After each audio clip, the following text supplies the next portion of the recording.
Wednesday. Happy Wednesday. Hope everyone is doing lovely.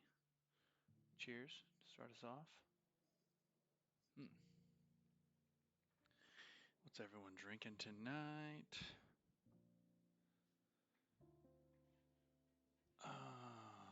I am enjoying a 2017 Sonoma County Red Blend. Very interesting blend, too.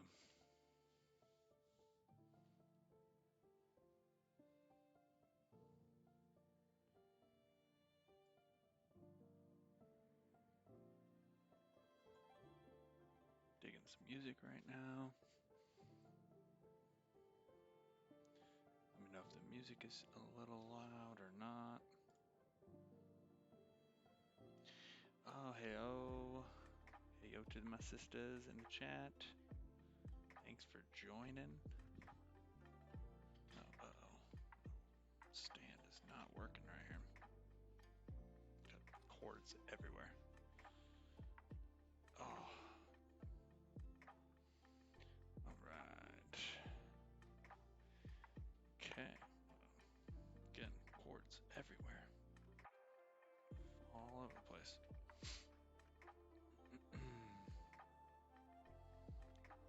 Thanks for everyone for coming in. Remember, even put it in the chat right here. If you have Amazon Prime, love it if you link that Amazon Prime to your Twitch account and then use that Twitch Prime subscription, free monthly subscription to me and this content, and throw some support, some love. But either way, we're gonna keep rolling. I appreciate all the people joining in, listening in, and get started here in just a moment.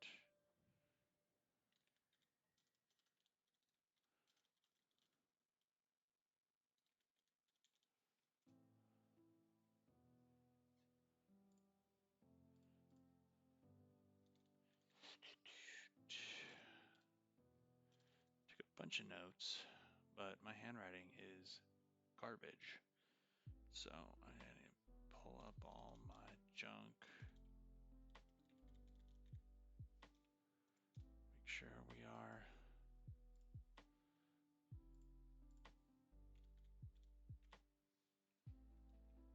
make sure I got all the correct information.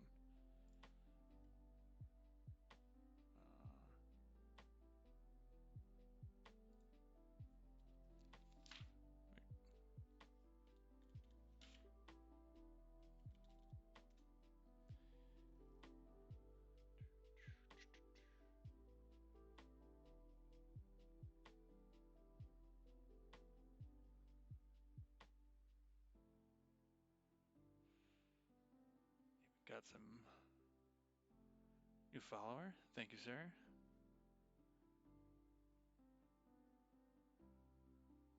Thank you, person.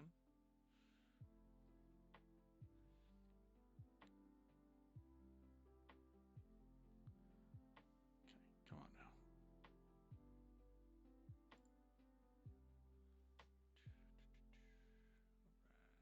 About. Oh, that's definitely not it.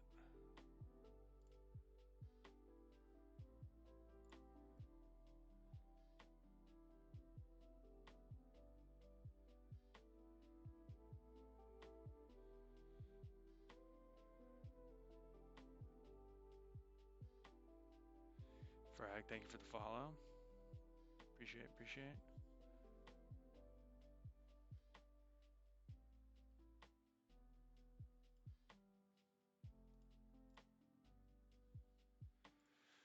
All right. Why did my stream label not pop up? Oh, maybe I don't have those set. I don't think I have alerts What makes the set. perfect workout? Being able to ride, Oh, lift, wow. and stretch in one place with Alert motivating box. instructors. Y'all look so good out there, Peloton.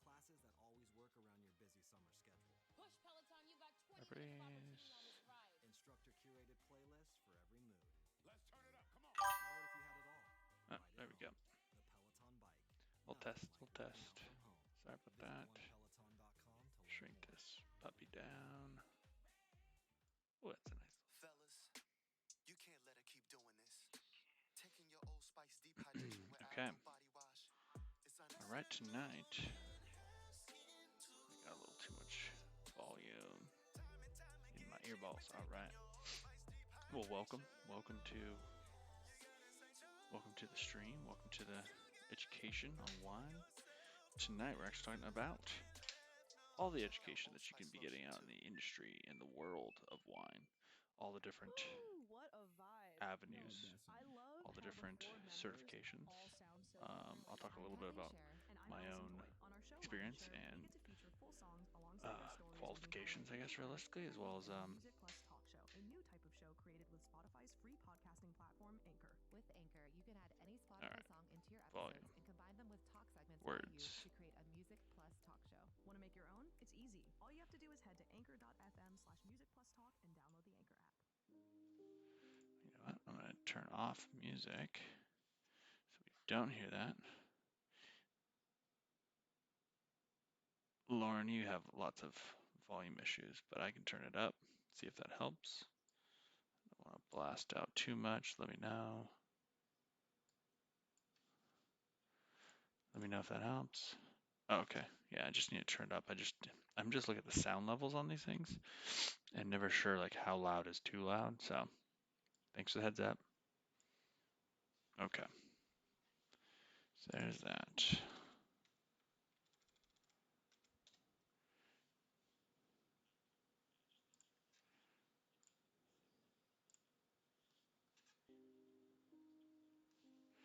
All right, that's already better. Sound is good. Yeah, let me know as always. Coolio. Yeah. So back to it. First off, what's everyone drinking tonight? Throw it up in chat. Type it in. Again, I'm drinking a 2017 red blend from Sonoma County. It's actually so the glass hacked in so loud.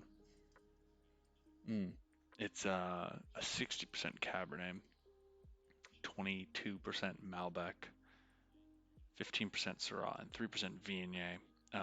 I'm presuming the Syrah and Viognier were co-fermented, maybe with the other varieties as well.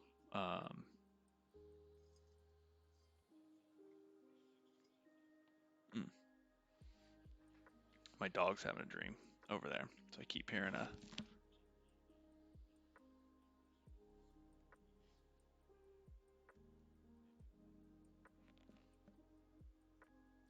Yeah, keep hearing a little wee dog in the background. Making too much noise. Cool. So yeah, very interesting red blend. Very dark fruit. Lots of great dark color. I don't have really good overhead lighting, but very, very sweet oak. A little pencil shavy. Did not expect that.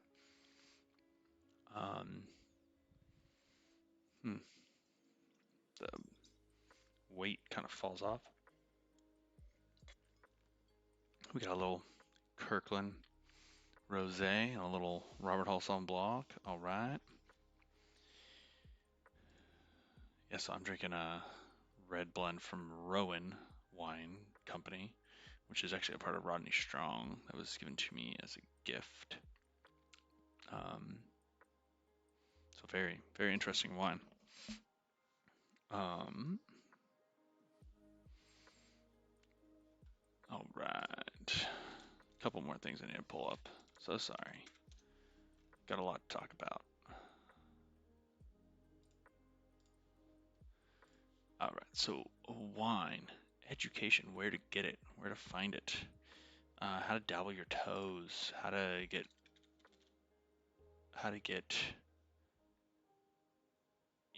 deep into the dark trenches of wine and how to do it smartly. I mean, one of the biggest things I looked at was actually starting up this stream, and this concept was, what information can you find on the internet for free, and what's out there, and what's available, what are people talking about, what are they not talking about.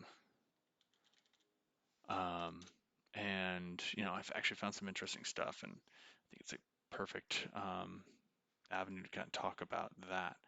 And it kind of starts off with, what's out there, and what's free, what's available. How can you get baseline knowledge past reading labels, past just going out there blind to the wide world of wine from all different areas, growing similar grapes maybe in different areas, and how to wade through that complicated nature. And there's one great place you can always go to, and it's YouTube. And go on YouTube and just start blasting stuff out there. You can probably find 1,000 videos in wine. There's definitely a lot of awesome videos out there. I saw a lot of items from Food and Wine magazine, tons of great videos on pairing and selecting wines at certain dollar ranges. Some interesting stuff from some industry people, some sommelier types that can give you some great pointers and great to-dos from a baseline perspective on how to pick the right wine for the right meal. And they kind of just leave it there, just like this would go with that. Here's a meal that I'm making. Here's a wine that pairs with it. Why? Don't really say too deeply on why.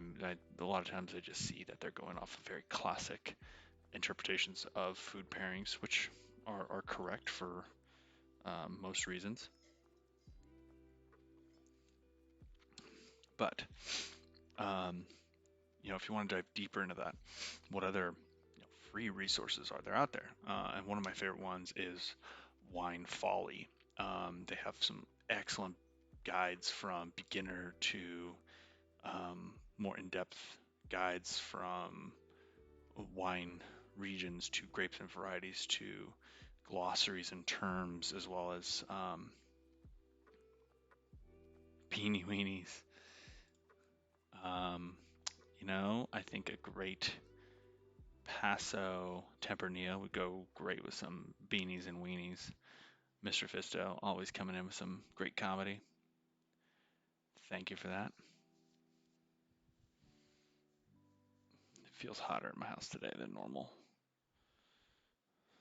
Another warm day in California.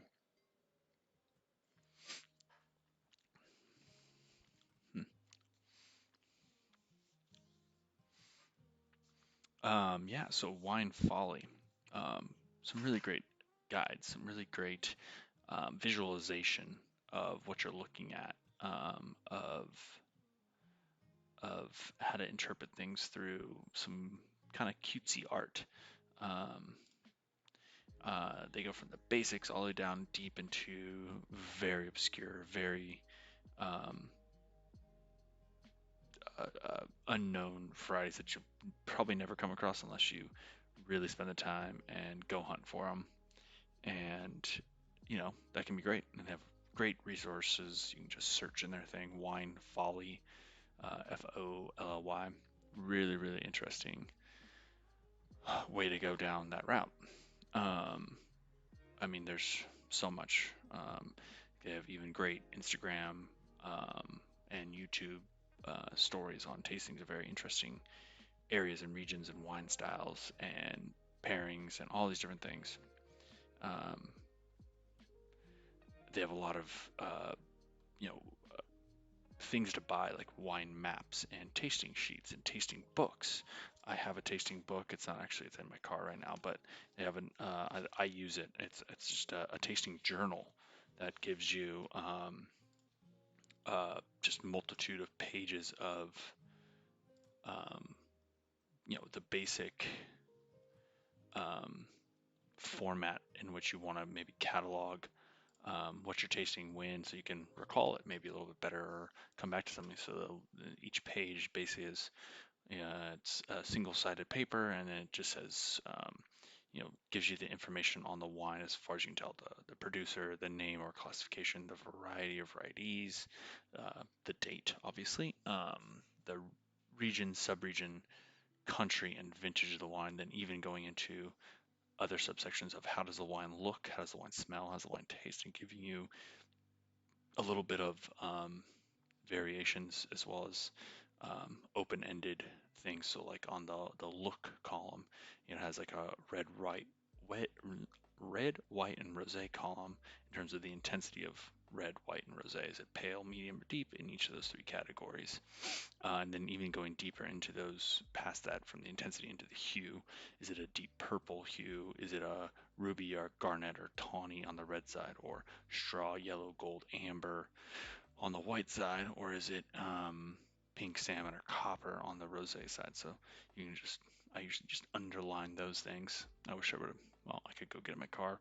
I'm not going to, but it has some great things. And then on the smell, just an open-ended box that you can just write your thoughts, and can be really, really fun. So they have a ton of great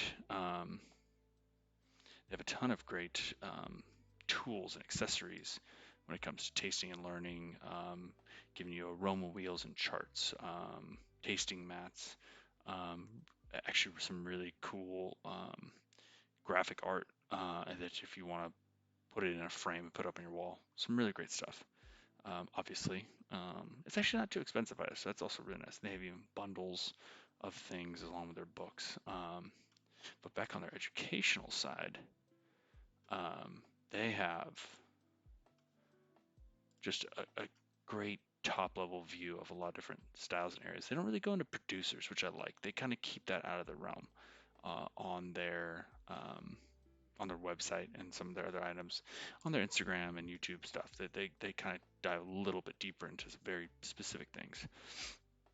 So some really, really great stuff. I mean, I bought stuff like this for my job to put up on the walls, to be just a good like resource. Because I mean, how many times have you looked at the wine regions of Italy and really dialed into all the sub-regions there? And they have maps that can kind of show some of that.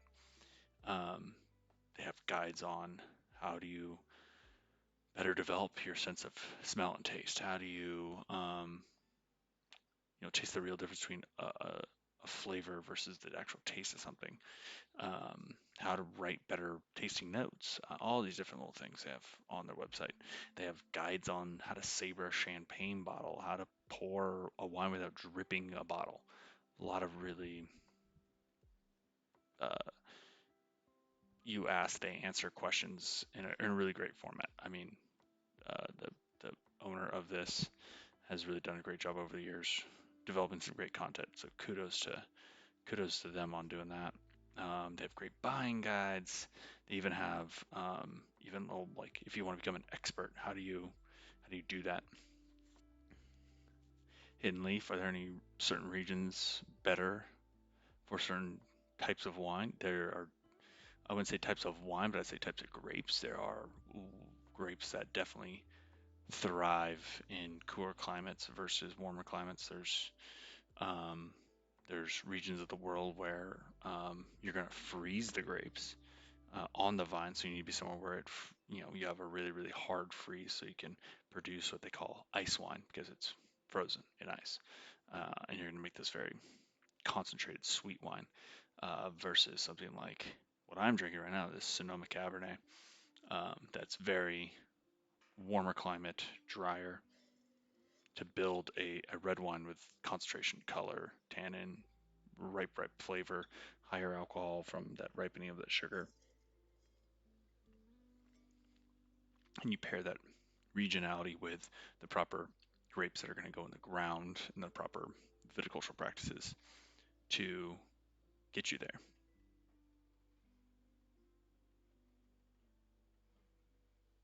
Just want to make sure my music's not too crazy.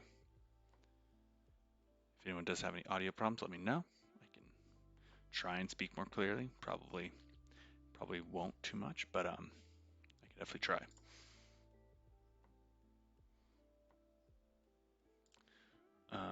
Take a little pause right here. If any new viewers in here, please feel free to hit follow down below.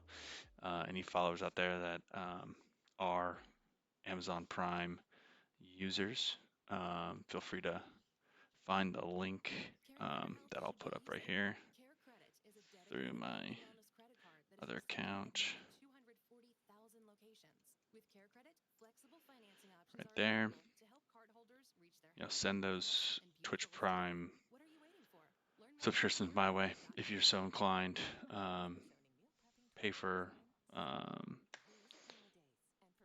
Pay it forward a little bit is how I see it. But I just want people to come out here and learn as much as they can. So thanks for viewing, thanks for watching.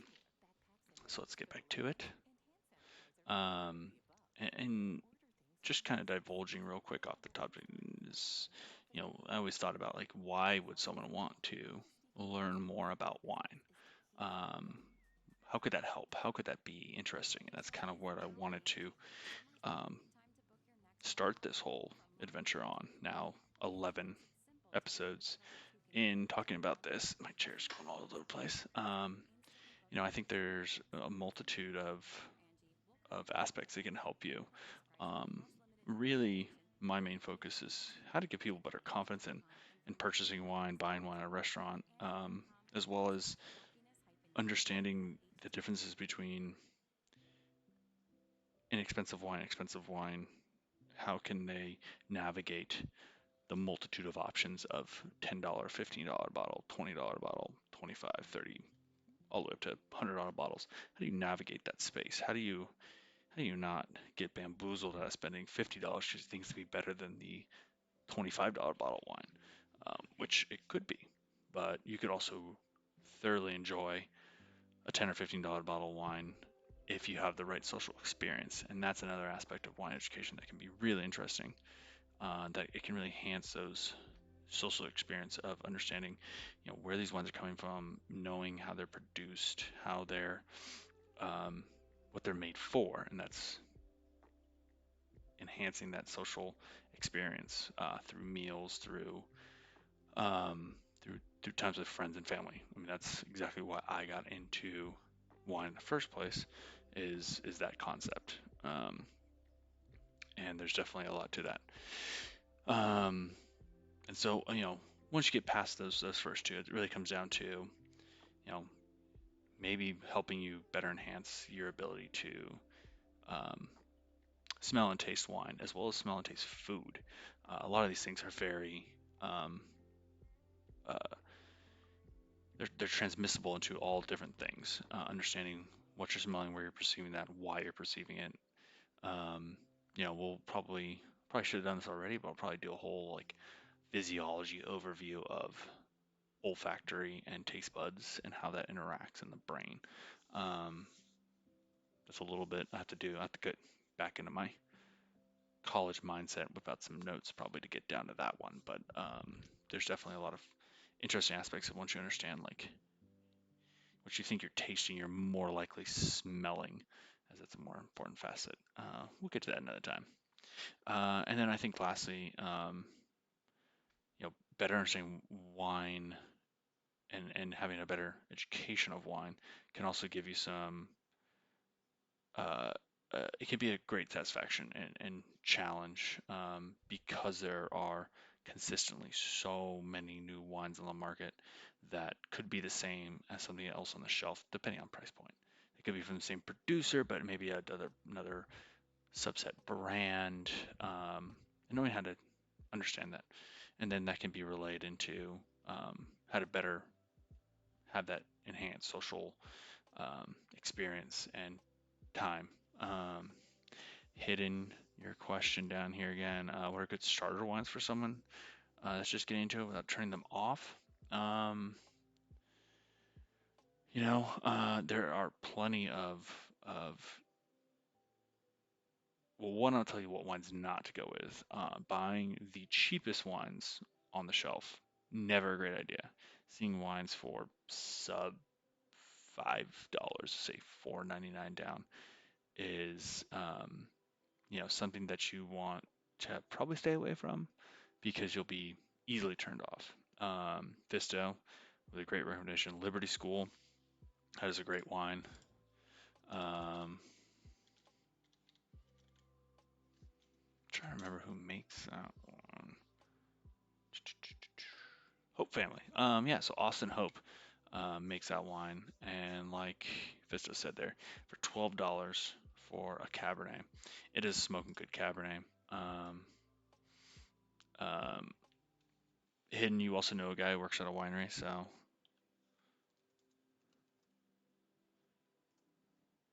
there are definitely some options that maybe Mr. Live Off Lloyd can potentially give you that can get you in a little bit deeper, or myself. I thought I saw him in here earlier. Looks like he logged out. But there are a lot of wines in that,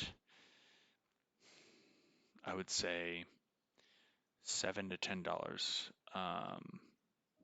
that could send you the right way. And then from there, I'd think about your taste profile. What do you drink already? Are you a spirits drinker already? Are you a beer drinker, or are you not a wine drinker at all, or alcohol drinker at all? That's going to send you down. It's a different path. If you're a beer drinker wanting to get into wine, the classic thought is start with some maybe sweeter wines, less tannic wines that just can kind of ease you into that. I would think some, nice rosés would be kind of in a great spot if you're a beer drinker, because there's a lot of very light fruity aromatics. There's little low tannin. There might be a little bit of residual sugar that can kind of help kind of take away some of the acidity punch of a wine. I would probably stay away from like heavy Moscatos, although there's some really fun ones out there to drink. They can be overly sweet. They could be highly uh, uh, sweet, fun, fruity, floral. That may be a nice way to start, but I would stay away from big, heavy Cabernets if you're not used to that tannic, extracted, drying aspect of red wines. A lot of great Pinot Noirs might be a perfect kind of red wine entry for anyone who's like maybe drinks spirits already that wants to maybe dabble to wine. I'm going to get into maybe some different avenues in a bit about some ways you can purchase wine kits to try at home through an organization that has that. There's another great one. Two Buck Chuck is a pretty decent, decent way to kind of get started. Go to Trader Joe's. There's a lot of great wines that are there. What is it? Not Grocery Outlet has actually a pretty fantastic wine selection these days. They've really done a great job of giving a wide range of wines to have at pretty good prices.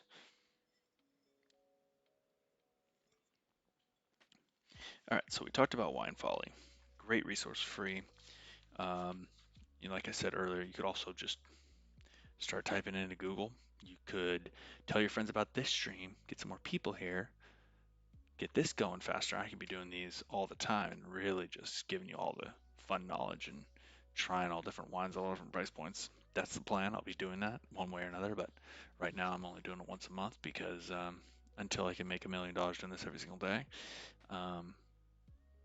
it ain't gonna fly. So, not that I want to be making $1 million doing this, but I wouldn't mind it. I wouldn't mind it at all, but I'll just take a couple bucks right now.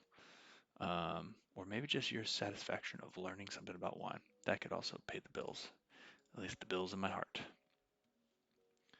All right, so moving into, if you really, really want to learn more about wine, and you want to learn from experts, you want to learn about the different certificational aspects, there are a multitude of ranges of ways to go about that. There are, depending on where you're at in the country and the world, there's probably groups of people that get together and actually have tastings. It's a great way to learn about wines in general. If you have friends that are also interested, grab a couple bottles, maybe share the costs. I did this with my friends when we were in college. We would bring 4 or 5 bottles together. It'd be about 10 or 12 of us, and we'd try a little bit of everything while we had a dinner. Such amazing memories, such an amazing way to, um, really experience what wine's about. Sitting around just drinking wine, tasting wine, can be very boring. It can be monotonous. If you're doing it for a judging competition, it has a purpose and a meaning. 'Cause you're deriving quality to give maybe awards. Those things are fun. But if you're just doing it by yourself, it can be boring unless you're very, very into it. So trying to encompass some great food that can enhance the wine, enhance your thought on it, and give you some people to bounce some ideas off of on what you're tasting, what you're thinking, what they're thinking, and you can kind of work off each other and learn as a one group. Yeah, Fisto. Maybe I'll get to that point one day where I'm just balls to the wall, drinking Screaming Eagle and uh, high-end first growth Bordeaux's and um, Domaine Romani Contis and Italian Barolos and just living it up. But for right now, I'm just going to be slowly drinking little bits out of this wine fridge using the Coravin, a glass at a time, because um, I could drink all this wine pretty quick if I kept doing this more and more. As well as moderation is key. Moderation is key. All right, so back on getting into these like certifying bodies. There's a couple of them with varying degrees of intensity to them. And I'm kind of going to start with one of the more basic ones. I'm going to say that very lightly. All these exams they call them rigorous and all these different things. But the first one is, what is the name of this place? The Society of Wine Educators. And they have a certification level called the Certified Specialist of Wine, or CSA, or CSW. And it's a title you could put at the end of your business card or something, and think, MD or CSW. Um, and they have online resources. They have um, education certifications. They have test memberships. They have some outreach aspects. They have different aspects of even education, spirits, and hospitality and beverage.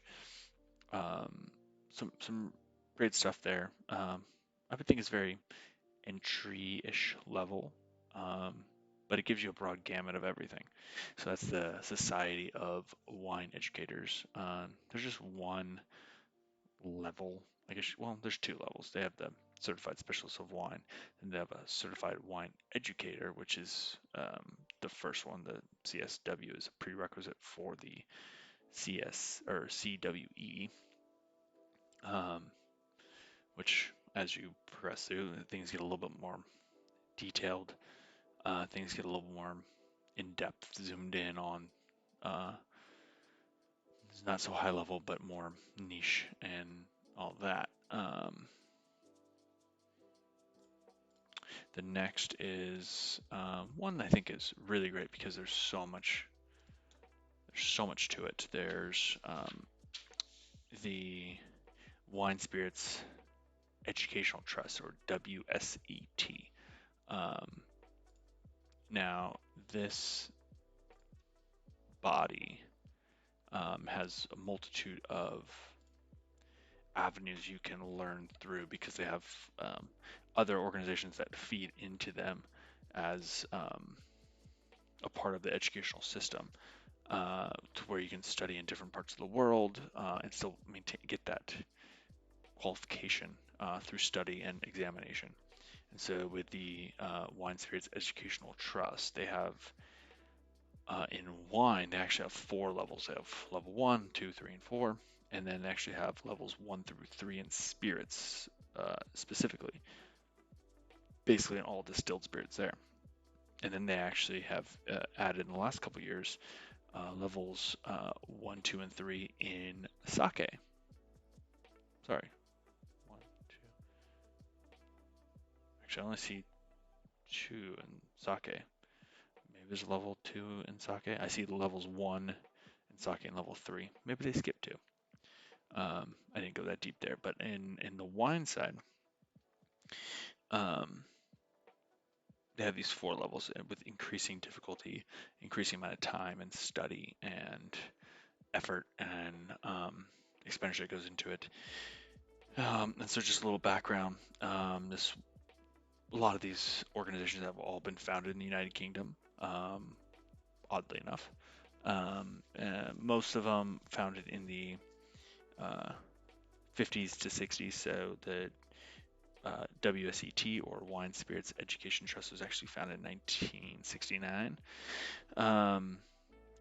They view themselves and quantify themselves as a independent, not-for-profit, impartial source of learning for individuals and businesses.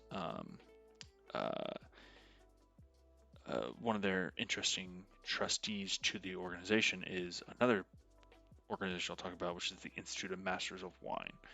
And then in the 4 levels of wine, basically the baseline level 1, you're going to be learning about the kind of the main types of wine, common grapes used in wine production across the world, and the characteristics that those wines can have based on technique and grow viticulture aspects.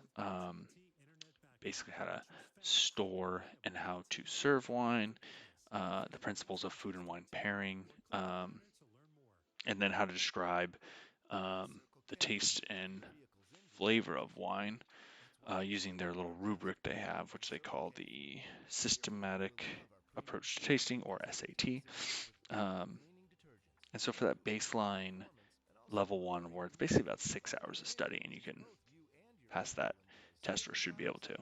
And then as you dive into levels 2 and 3, the amount of time it takes to learn, as well as the interaction you have to have with actual classroom time and tastings, they increase. And then the level 4 is actually what they call the diploma, in the diploma WCT certification, where it's actually a research paper you have to produce on a wide subject.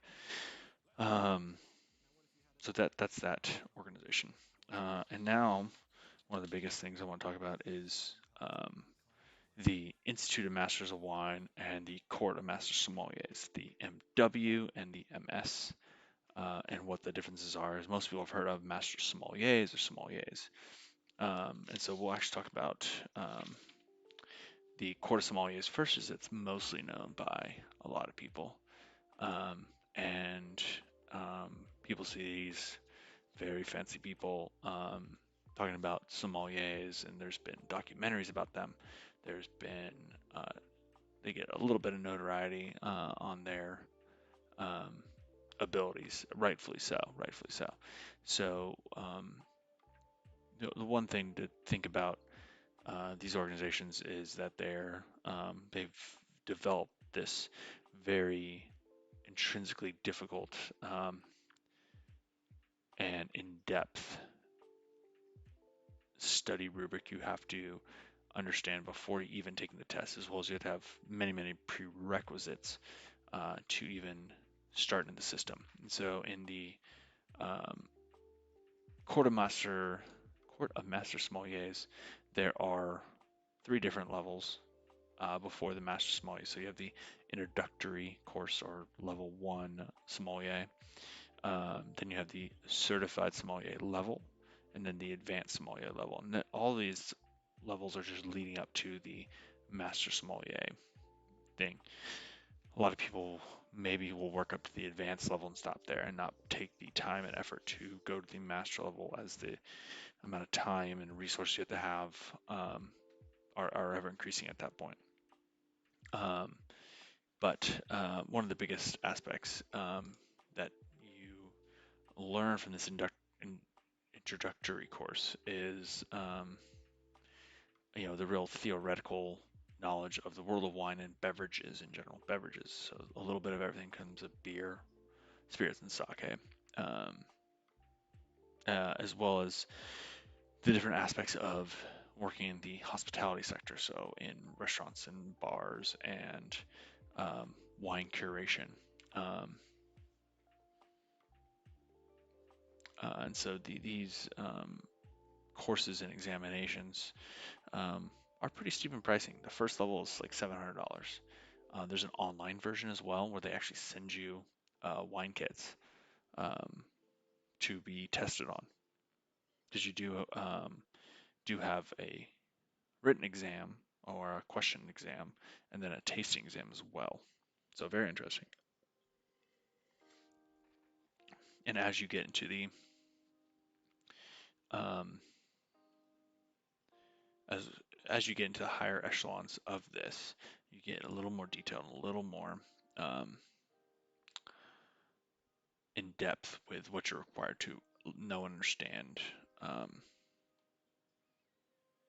and be able to perceive that and regurgitate it for the testing. And basically, as you get to the advanced level and the master level, I'll actually just stick with the master level because it's the most interesting.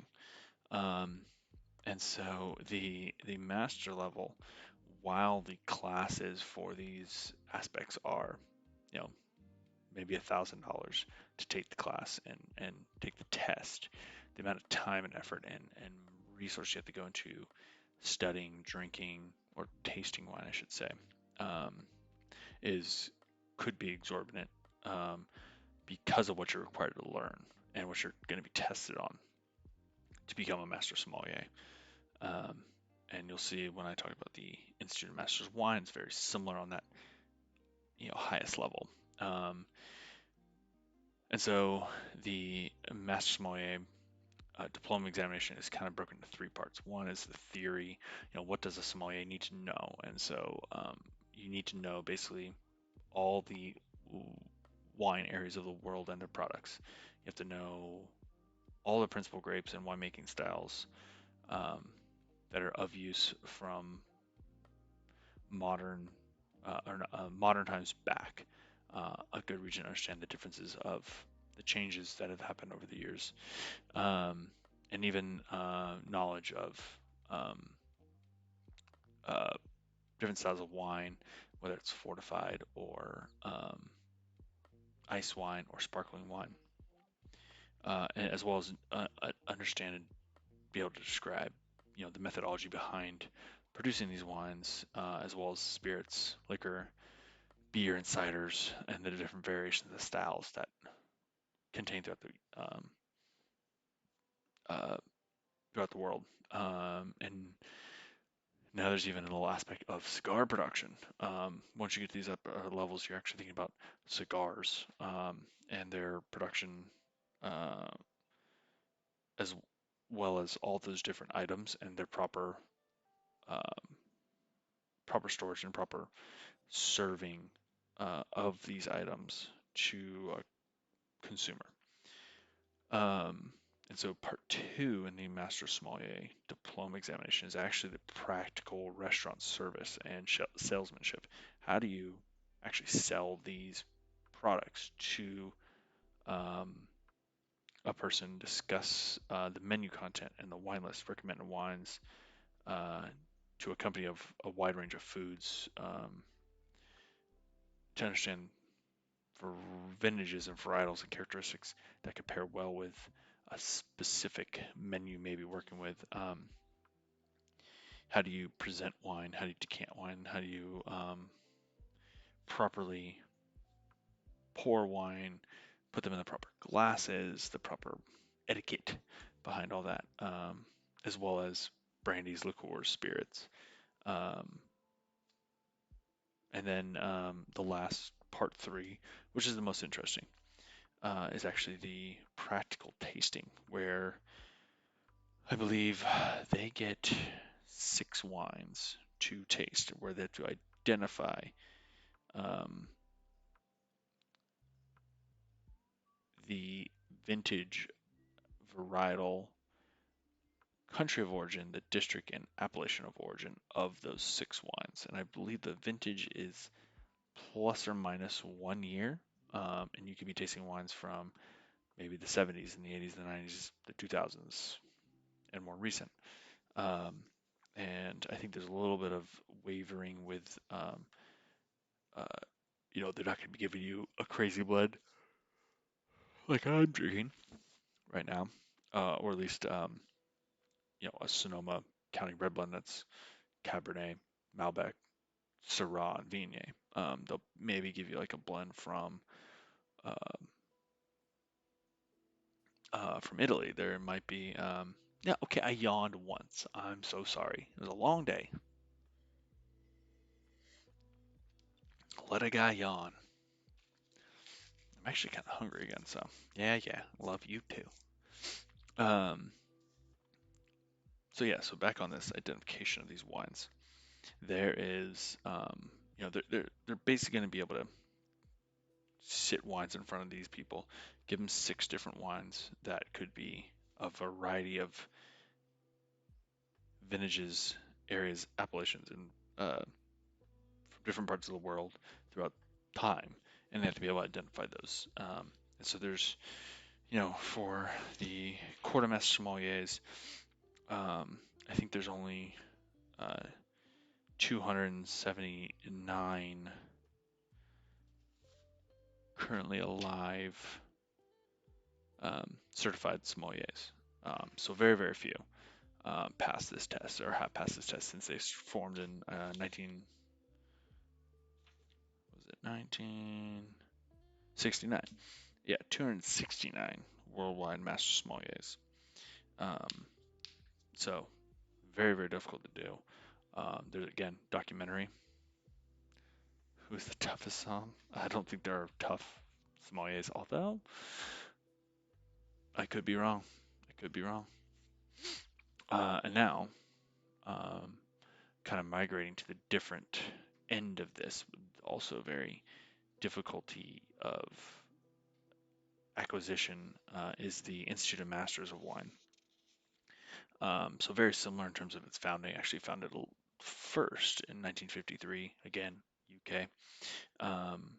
416 people have actually passed the MW test, or the Master of Wine test, since its inception. There's no tier level to this. It is all in or nothing. You basically have to have enough prerequisite to even be allowed to take the test. So you have to either have um, the Wine Spirits Educational Trust Level 4 diploma to be accepted, or have, like myself, a bachelor's degree in enology, viticulture, or wine business, or a master's. Obviously, that would get you in as well. Or something like the equivalent of the Court of Sommeliers. So if you had like essentially the advanced level certification of Court of Sommeliers, you could probably end up being accepted to take the Masters of Wine test. And very similar, it's broken kind of 3 different segments in terms of its testing, where you have a theory of papers you have to write. You have your practical tasting, but the deviation here is different. There are 12 wines you taste blind. We have to identify vintage, varietal, commercial appeal, winemaking quality and style, which is very different. And then there's a final, once you pass that tasting section, then you're able to start working on a research paper that is in the topic of wine industry, and it's very open-ended on what you can write about to get there, and it's very interesting. And so that leads me to the next section of what are the differences between a master of wine and a master sommelier. And it's really focused on 2 different aspects. The quartermaster sommeliers are really focused more on the service industry side, the restaurateur, the wine shop, the wine business, the how to get this wine to a consumer's hands, sort of. And then on the master of wine side, it's a little more focused, or a lot more focused on the productional aspects of the wine industry, and how that has played into the production of all the different wines that you know and understand from the world and throughout history. Um, and so you're a little more dialed. There's no service aspect. I don't believe in the Institute of Masters of Wine, and through my own research, as well as being interested in doing it myself, I've never seen anything really about service. It's really more about the production, um, the business impacts to the wine industry as a whole, and the effects of the overall industry and how markets can be affected by drought, frost, damage. We talked about this on kind of my harvest update a couple episodes ago about how France was decimated by harvest, and so understanding what that impact would have on that vintage, as well as the other areas of the world that could be impacted by that decline in production, how they can be used as an advantage or not. So those are, those are the upper echelons of wine education. Those are titles that when you walk in and talk to someone who is a master sommelier, master of wine, you're just like, oh wow, you did this crazy hard test. You understand so much about the world of wine and its production um, and its nuances to such a degree that you're able to be tested upon it and given this high-ranking um, knowledge. And one of the things that you don't realize is the amount of time, energy, and effort and money that goes into learning these, because you have to have a wide breadth of knowledge of many different areas of the world of wine throughout different vintages, and understand the stylistic changes that have maybe happened in a region or in a sub-region.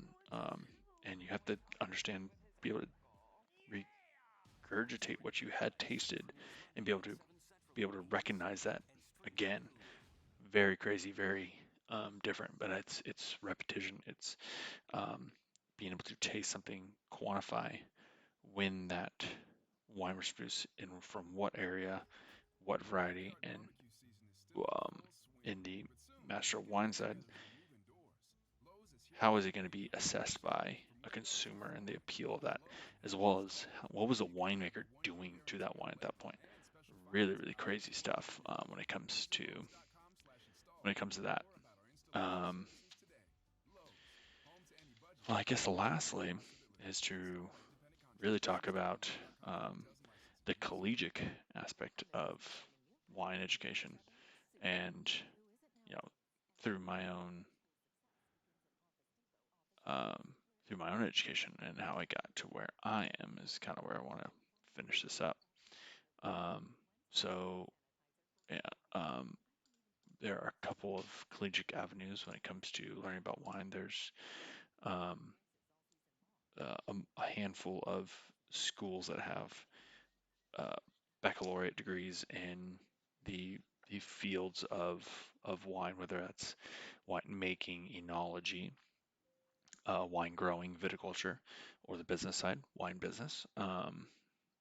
There's even subset levels of these certifications that are basically a thinned out version of these same classes that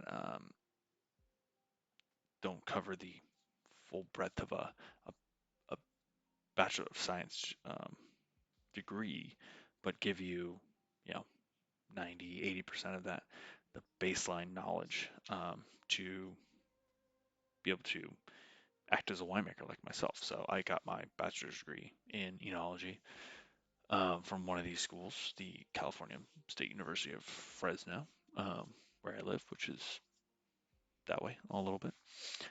There's the University of California, Davis. There's Cal Poly, Pomona, or Cal Poly. I think it's just called Cal Poly. I don't know the full name of that school. There's the Cornell. There's schools in Italy and France, and I believe Spain. There's probably schools. There are schools down in Argentina and Chile for similar degrees from universities. There's probably ones in China and well, it's obviously Australia. Could even Cal Poly Salem Smithville. That's the one. That's the name of that place of education. And so, getting a degree in enology, um, the main focus in education there is the production, understanding how to produce the grapes, how to get those grapes made into wine, how that wine needs to age to be then properly put in bottle, cellared, and brought to consumer, as well as how do you understand the chemistry behind the wines? How do you understand the interactions of the fermentation, the kinetics, the growth of the yeast, and all the biology, chemistry behind all the interactions of that? And so through understanding of organic chemistry and biochem, as well as microbiology, you're able to understand what is happening at all these different stages. And not that I use biochemistry on a day-to-day. There's a lot that comes into play and better understanding life and um, the systems we work in daily when it comes to um, you know transmission of the cold or the flu or any of these different things, as well as food safety and um, different aspects of the biological or microbiological world. And then there's learning about tasting and how to better understand how you interact with wine from the palate, the taste, the smell of a wine, and how do you manipulate that in the winemaking process to best craft the wine that you want to make or are trying to articulate from the grapes that you're receiving. So you learn all these different aspects as well as wine business, as well as a lot on the viticultural side, producing that fruit, and then getting out and selling it through marketing and sales. So it's the full gamut of that. So it's the jack of all trades ideology um, when it comes to a bachelor's in enology, and then you can get a master's in that field or another related field. Liv Floyd is a master of enology. Um, Congratulations on that, by the way. Yeah, and I think all these realms. Oh, I had one more I want to talk about that I kind of glossed over earlier and never came back to. And I'm actually going to show this bad boy because this is an interesting organization that's really a company selling stuff. The Master the World wine tasting kits I thought was a really interesting uh, business concept. Oh, yawning again. Sorry. I'm almost done, I swear. So, Master the World,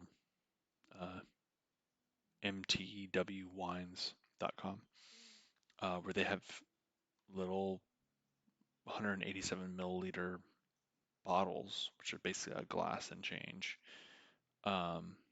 tasting bottles of wine kits from the world that you can subscribe to. Where are my notes on this?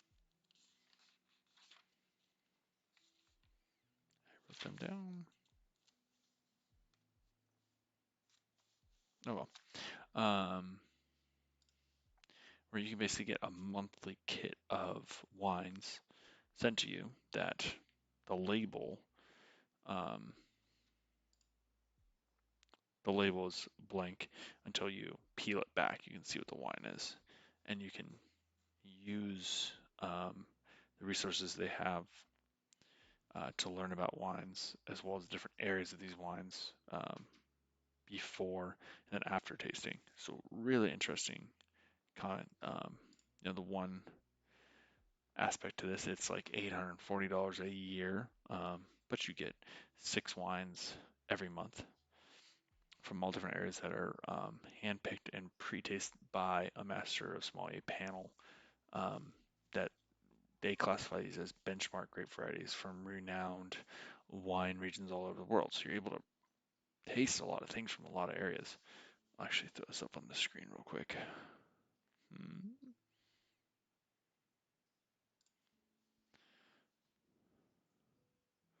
So yeah, so it's these annual kits, and you get these little bottles and these labels.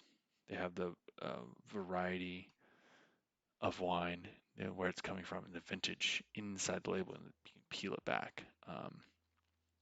And so you can get these once a month, and then you're able to dial in with webinars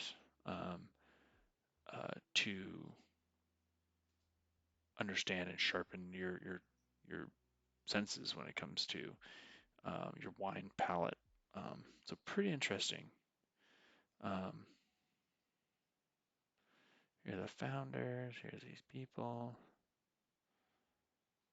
Really, really cool place to learn. I actually had an opportunity to taste these at our neighbor's house, and they had some very interesting wines that I didn't recognize,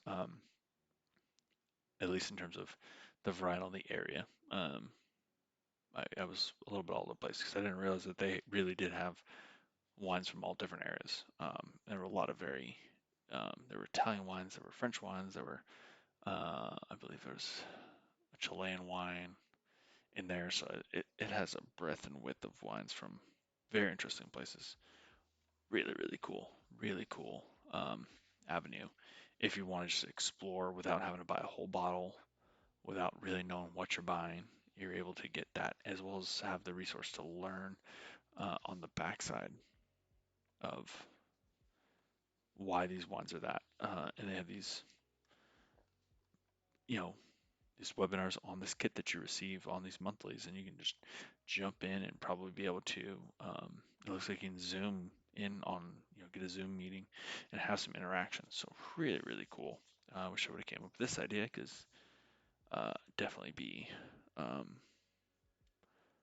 definitely have a lot of fun doing that. I think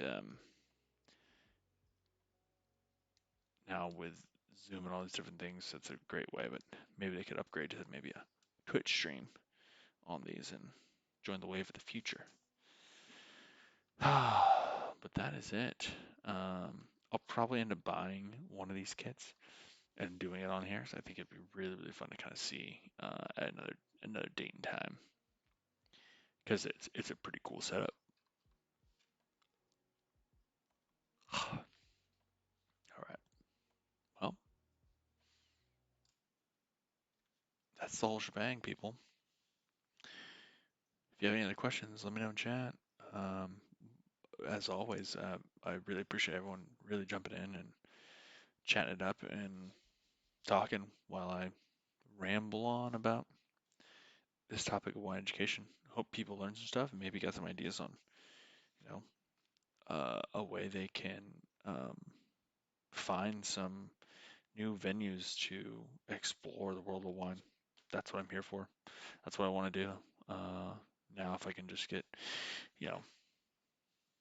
100 extra viewers watching here, and that can turn into something, we can really pop this thing off, and we can get the world of wine really dialed in into everyone's hand. Night, Matt, Fisto, thank you, man, as always, for joining in. Appreciate it.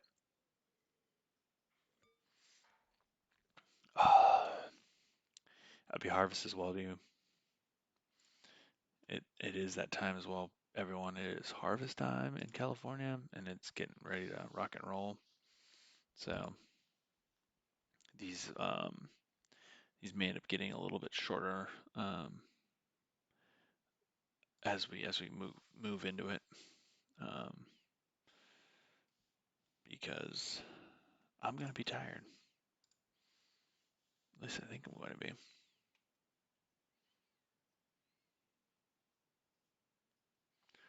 Now let's see what people are up to today. Switch it up. We're gonna jump on some Warzone, see what everyone's doing.